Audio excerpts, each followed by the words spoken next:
जय श्री राधे कृष्ण। आप सभी का हमारे YouTube चैनल पे बहुत बहुत स्वागत है।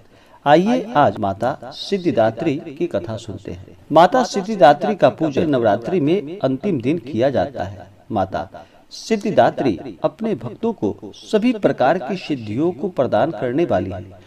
जो भी सच्ची श्रद्धा के साथ नियम और निष्ठा के साथ नवरात्रि में व्रत को रखते हैं, 9 दिनों तक माता का पूजन आराधना करते हैं, माता उनकी समस्त मनोकामनाओं को पूर्ण करती है।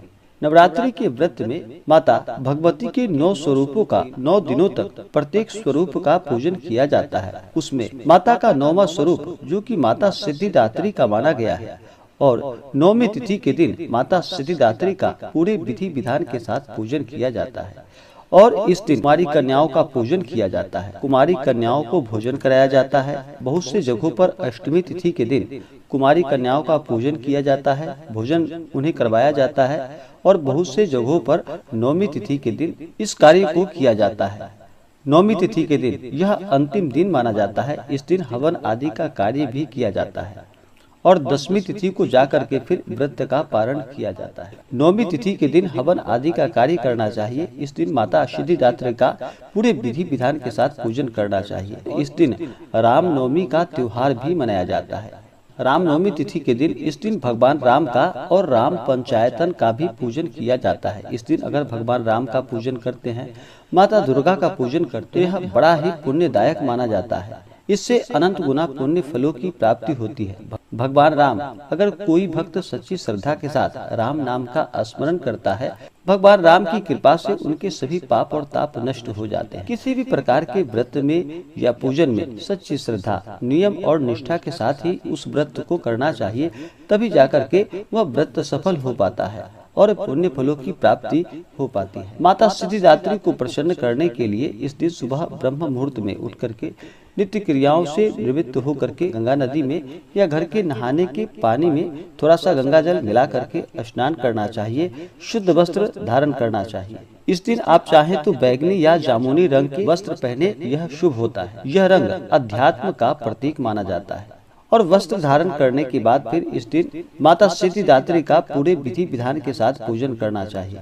माता सिद्धिदात्री जो कि अपने भक्तों की सभी मनोकामनाओं को पूर्ण करने वाली है, इनकी कृपा से यश, बल और धन की प्राप्ति होती है। शास्त्रों में माता सिद्धिदात्री को सिद्धि और मोक्ष की देवी माना जाता है। माता सिद्धिदात्री के पास अनिमा, महिमा, प्राप्ति, प्राकम्य, गरिमा, लघिमा, ईशित्व और वशित्व, यह 8 सिद्धियां हैं जो कि माता अपने भक्तों के ऊपर प्रसन्न हो करके उन्हें सभी प्रकार की सिद्धियों को प्रदान कर देती है। इस दिन माता सिद्धिदात्री के पूजन के लिए माता का जल से अभिषेक करे, पंचामृत से अभिषेक करे, शुद्ध गंगा जल माता के ऊपर चढ़ाए। उसके बाद माता को वस्त्र अर्पित करे, समस्त श्रृंगार की वस्तुएं, आभूषण आदि अर्पित करे। महिलाएं माता सिद्धिदात्री को सिंदूर चढ़ाएं, उन्हें कुमकुम आदि चढ़ाए, अबीर, गुलाल, चंदन आदि अर्पित करे। पुष्पों की माला माता सिद्धिदात्री को अर्पित करे। फिर धूप और दीप दिखाएं, अनेक प्रकार का नैवेद्य माता को अर्पित करे।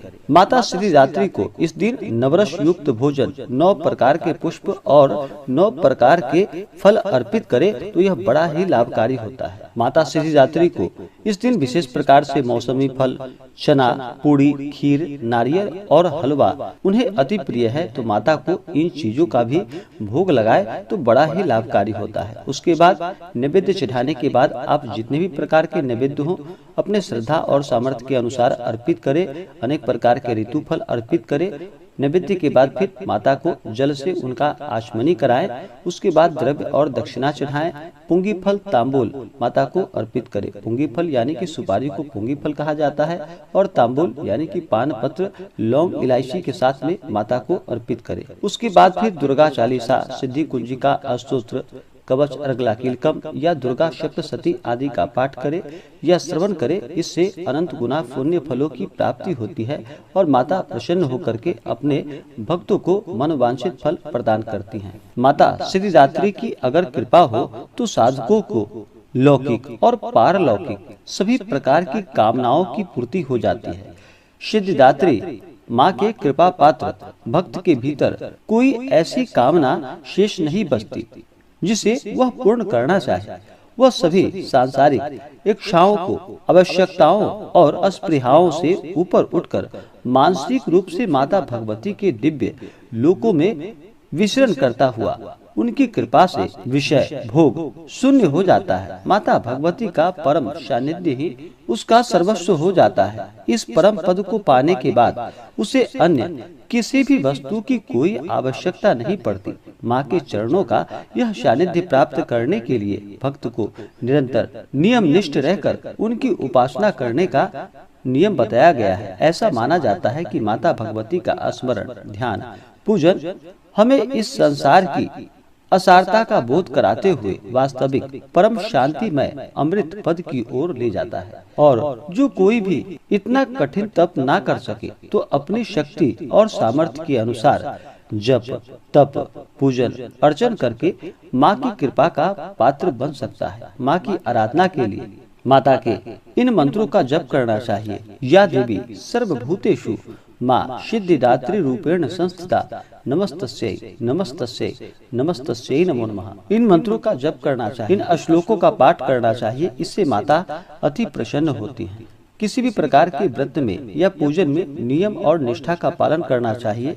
इस दिन शुद्ध और सात्विकता का पालन करते हुए, ब्रह्मचर्य का पालन करते हुए माता भगवती का पूरे नियम और निष्ठा के साथ सुबह और शाम के वक्त पूजन करना चाहिए। नवरात्र 9 दिन और 9 रात्र बीतने के बाद ही इसे पूर्ण माना जाता है और 10वीं तिथि के दिन जाकर के इस व्रत का पारण किया जाता है। तो नवरात्रि के दौरान पूरे ब्रह्मचर्य का पालन करते हुए इन 9 दिनों तक तामसिक वस्तुओं का बिल्कुल भी प्रयोग नहीं करना चाहिए और 9वीं तिथि के दिन विशेष प्रकार से माता का पूजन करना चाहिए। कन्या कुमारी का पूजन करना चाहिए। कन्या कुमारी माता भगवती का स्वरूप मानी गई है। उनका स्वरूप मान करके कन्या कुमारी का पूजन किया जाता है और उन्हें भोजन करवाया जाता है और दक्षिणा स्वरूप बहुत सारे भेंट उन्हें उपहार स्वरूप दिए जाते हैं। इससे माता अति प्रसन्न होती है। इसी प्रकार से जो भी भक्त सच्ची श्रद्धा के साथ, नियम और निष्ठा के साथ माता सिद्धिदात्री का पूजन करते हैं, चैत्र नवरात्रि का व्रत करते हैं, माता की कृपा से उनके सभी दुख और कष्ट दूर हो जाते हैं तथा सभी प्रकार के सुख और समृद्धि की प्राप्ति होती है। तो आशा करता हूँ कि यह जानकारी आपको अच्छा लगा हो। ऐसे ही ज्ञानवर्धक जानकारियाँ प्राप्त करने के लिए हमारे इस चैनल को लाल बटन दबा करके सब्सक्राइब करें, साथ में बेल आइकन घंटी दबाएं ताकि मेरे वीडियो का नोटिफिकेशन आपके पास सबसे पहले पहुंचे। वीडियो को लाइक और अपने मित्रों तथा दोस्तों के साथ शेयर करें। सुखी रहे और स्वस्थ रहे। जय श्री राधे कृष्ण। धन्यवाद।